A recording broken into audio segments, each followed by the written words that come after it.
Hello everybody and welcome along to a brand new week's stream. So we're going to have a go at something in Scratch today. So if you're joining me for the first time, or if you want to carry on joining in, then you can go to Scratch Online and load up your own Scratch to edit now and carry on making while I'm talking. Or if you'd rather, you can watch the whole thing through and you can watch it back later as you make it in your own time. It's entirely up to you guys, but I'd love it if you had your own go at this, because I think that's part of the fun, is I kind of show you how to do it, and then you have a go at making your own. We've had some really cool ones in the past who've taken my code and made their own games. That was really cool, really like that. So I'm going to start today by sort of explaining an idea that I've had that we're going to try and develop, which is sort of like a proximity sensor. So proximity is how close something is to something else. So this is something I've not done in Scratch before. So it's not talking about touching, but it's talking about being how close you are to something. So we're going to have a go at building something with that idea in mind. And I'm going to involve a robot and a duck today because I'm feeling like it's a robot duck kind of day. So let's go into Scratch and let's start looking for some sprites. If you pop in, you can say hi in the chat. I'd love to know you're there.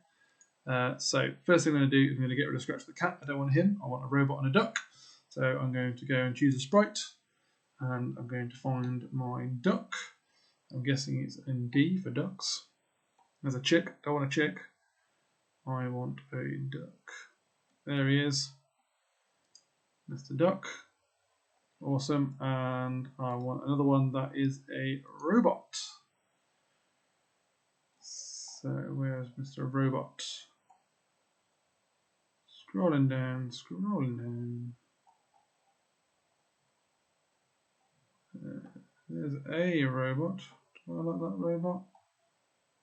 I might choose that robot. Yeah. Oh no, I want retro robot. Yeah, he's cool.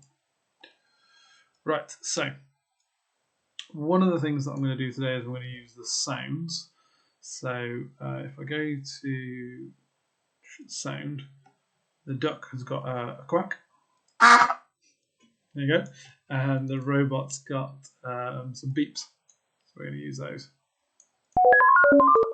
Okay, so first thing I want to do then is I'm going to set it up so our robot can move.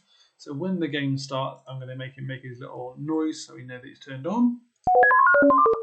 And then we're going to get him to move around. Now, I want to make him a bit smaller. He's a bit big at the minute. So let's make him about half size, make him 50. Okay, to change the size there. And I'm going to try and do something a little different. I want it to be like there's a slippy floor. So he's going to follow the mouse, but it's going to be slippy. So I'll try and simulate that with my code today. So let's have a look. Let's get him to follow the mouse first. So when we click go forever, I want you to forever look at the mouse. So forever point in direction of mouse pointer. And then I want you to move 10 steps. I'm going to make it move 1 step and see how slow I can make it. And I might speed it up. It makes the noise and he starts moving, but that is very slow. So let's speed it up a bit. Let's make it 5 steps.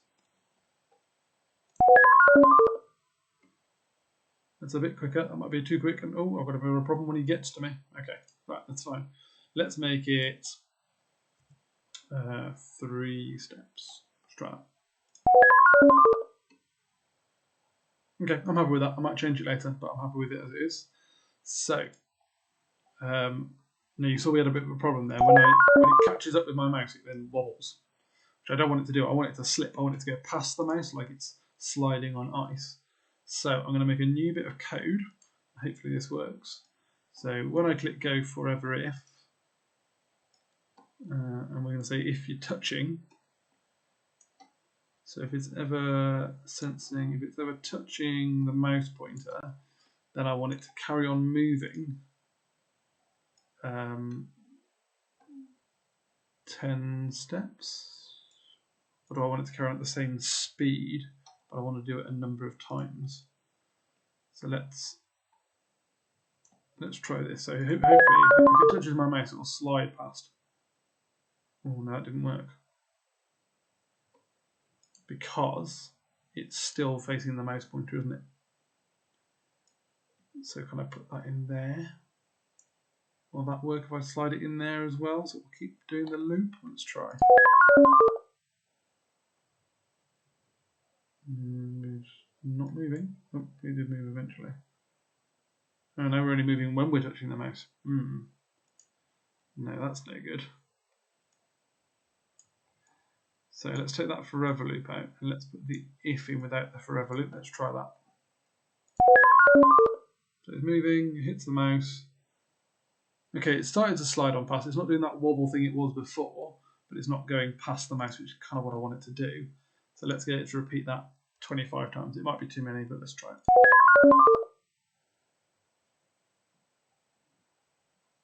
Yeah, it sort of slides past. It's probably not enough, actually. Sort of slipping and sliding around. I'd quite like it to be a bit more than that. Let's try 30 times. Okay, so he hits the mouse, but he can't stop immediately. He slides past, and then he comes back. Now, one thing you'll notice is my robot is sometimes turning upside down, which I don't really want him to do. So we can change the rotation style. If we go to direction, you've got these three symbols down here, and this is how they rotate. So this button means he won't rotate at all. This button means he can move left and right, which is the one I want, but he won't ever turn upside down. Let's see how that works now. So he can sort of go diagonal, but he'll slide past me and then he'll turn around. Okay, that's cool. I like that. Right, so we've got a bit of a movement system going on, and it's a bit slippy and slidey, which I want because I don't want the game to be too easy. Now, what we're going to do now is we're going to start thinking about the proximity for the duck. So I'm going to change the duck's rotation style as well. I'm just going to turn it around. So the duck doesn't like the robot.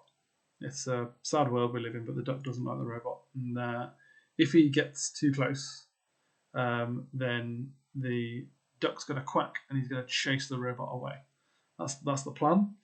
So let's give that a go. So this is where our proximity is going to come into play. So when we click go, we want to keep checking how close the robot is to us. So when we click go, we're going to keep checking. We're going to forever. No, I don't know if I do want an if. I think I do. Forever if. And then there's a block that I've not used before, which is called distance to mouse pointer. But we don't want distance to mouse pointer. We want the distance to the retro robot. And we want to check if it is less than something. So if it's less than a certain distance, then we want to do something about it. So I don't know how far these distances are. I'm going to try 200 as a starter. So if it's less than 200, I'm going to get it to quack. That'll just be a little thing that lets me know it's working.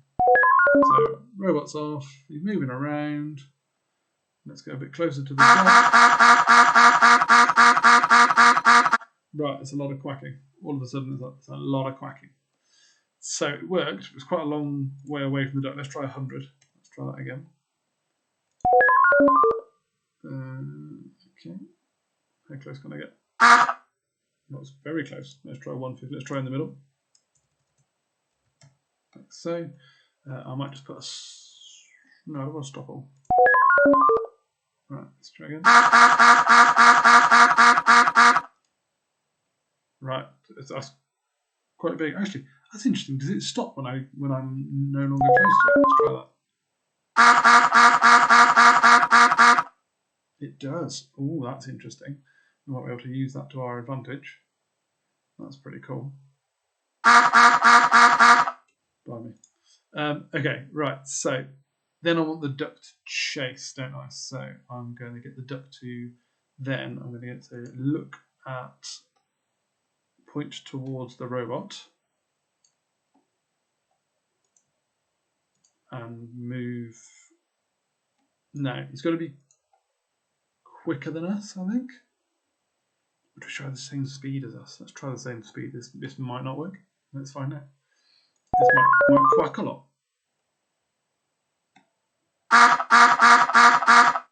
right now, every time he moves, he stops to quack.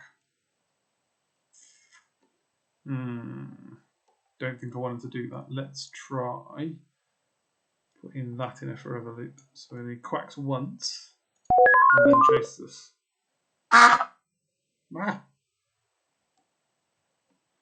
Right, so once he's quacked, he's coming to get us. It's almost game over once he's quacked. So I'm going to get him to double quack. I want to quack quack. Oh, no, I haven't put him to a start position. Let's do that now while I think about it. So his start position is going to be there. So I want to go to those coordinates. I want to put the robot start position over here. So you can go to those coordinates. Let's go. Got my slippy slidey controls. Whee. Oh, you got me already. Okay, right. That's pretty cool. So I've got slippy slidey controls and I've got a bit of a proximity sensor. You might decide that you want to do it at a different distance. That's absolutely fine. So then I think the last thing that I'm going to do today is do a bit of collision detection. So we're going to, when they do actually touch, so if you do get hit, then we're going to stop everything. So let's go onto duck. I wonder if I can combine it into this algorithm, so I can say if touching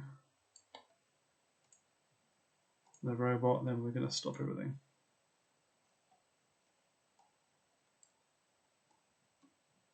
Okay, let's give this a go. Awesome, that works. One more try it. See if I can actually run away from it this time. So I'm running away, but it's coming to get me, and it's going to get me. Okay, ended. Awesome. Right, so let's just make sure that we've got those two algorithms. So we've got this algorithm here on our duck. Okay, remember you could change the proximity, so it could be a bigger distance and you've got to stay further away. It could be a shorter distance. It's entirely up to you. And then I've got lots of forever loops in here.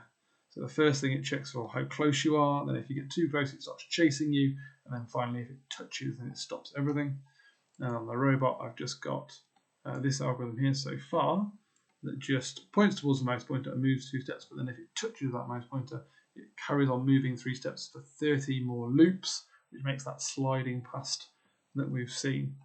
Okay, I think tomorrow what we need to do is we need to add in something that the robot needs to try and collect. So maybe we could have some jewels or something. What does a robot want? Robots want batteries. Maybe there could be some batteries that the robot needs to collect. And if he collects the batteries, then he wins. And if he gets caught, then he loses. Something like that, I think is a cool idea. If you've got an idea for what we could do with the video, then please just pop them in the comments, pop them in the chat, and we'll try and add them into the game. Of course, we need a backdrop somewhere slippery, maybe an icy pond. I'm not sure. But I hope you guys are all right and you've been looking after yourselves, and hopefully I will see you all again soon. Bye!